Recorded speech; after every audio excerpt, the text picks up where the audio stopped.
We live in exciting times for comics. Denizens of the old comic book industries have written, drawn, and tweeted themselves into a corner which said industry currently appears to be dying in. Comics professionals have repeatedly demonstrated their contempt for customers, some going as far as to say they don't work for customers, they work for publishers. Well, you heard the little birdies. They don't work for you, which means you can and should stop paying them. Save your money so that you can support new creators who have new and interesting ideas and who understand the value of something called customer service. And great customer service is actually how I ended up with a copy of Soulfinder Demon's Match by Dough Ernst. I was watching Just Some Guy's review of the book, and I remembered that I was following the campaign, but I never ended up backing it. Just Some Guy gave the book a great review, and if it's good by the guy, then it's actually good. I commented on the video that I wished I had backed the campaign. Less than an hour later, Dough Ernst replied to my comment, letting me know that if I sent him an email, I could still get a copy. Doug was friendly and prompt with our correspondence. When the book arrived, everything was safely inside of a Gemini mailer, and it came with this very cool prayer card, which I have been using as a bookmark. Very nice touch, in my opinion. Hell, the man's a Catholic, and it just occurred to me that I was emailing him from thedevil.newjersey@gmail.com, because this channel used to be called The Jersey Devil. He didn't mention it, didn't withdraw his offer, didn't tweet about it. He just thanked me for my support, provided me with tracking info, and even answered a personal question that I had for him. Do you see that, Marvel? DC? That's customer service. Something you wouldn't understand if Stan Lee and Jack Kirby came back from the grave and Hulk smashed you in the face with it. But enough about the not so big two. This video is about a book written by someone who actually cares what you think. Soulfinder, Demon's Match. Written by Doug, and with art by Timothy Lim and colors by Brett Smith, Soulfinder is a supernatural thriller that has a surprising amount of action, as well as the tension that one might expect from the genre. This is an interesting and well-written story. Fair warning, there will be light spoilers from here on out, nothing too heavy though. I agree with Just Some Guy that you should get a hold of Dough Ernst and read this book if you really want the full story. Trust me, it's worth it. Father Patrick Redder is a parish priest of St. Michael's Cathedral in the small town of Steepleton, Maryland. However, Father Redder is more than one might assume of a small-town parishioner.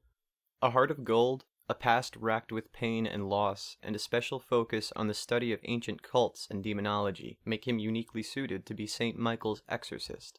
While most people, including his head parishioner, believe the position of exorcist to be a formality, the truth is that Redder has come face to face with the forces of hell on more than one occasion. When a series of strange and savage events all end in bizarre self-immolations, the local police are left scratching their heads. When strange onyx black matches appear on the bodies of the victims, Officer Chua then decides to contract Father Redder's unique services.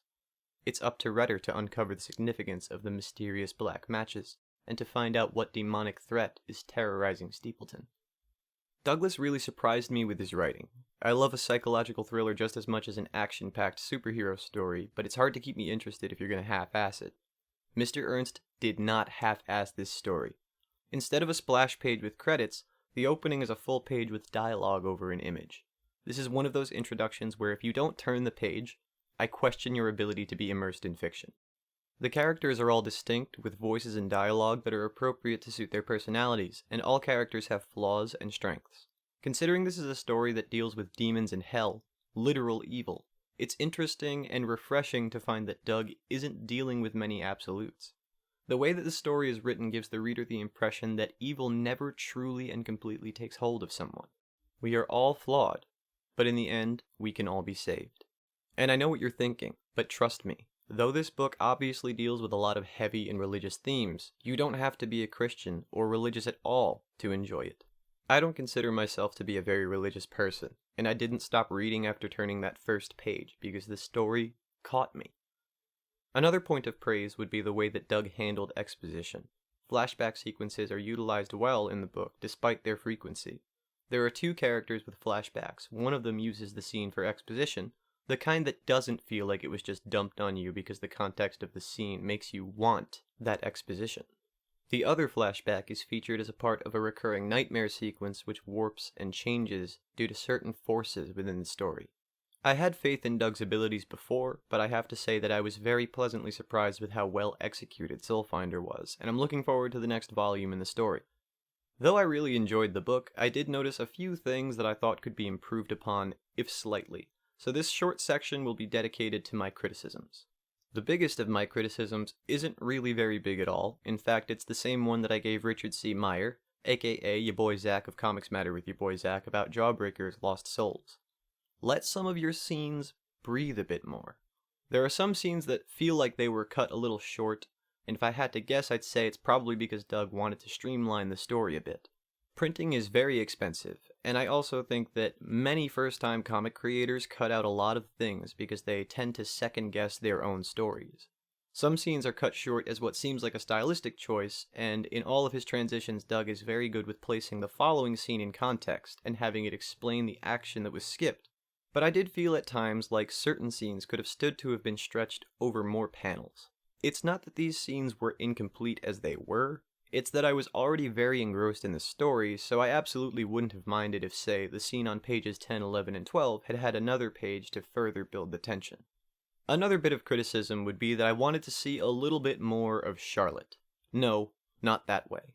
Charlotte has dialogue on the very first page, the page with the huge hook, but we don't get that much more from her as far as her story.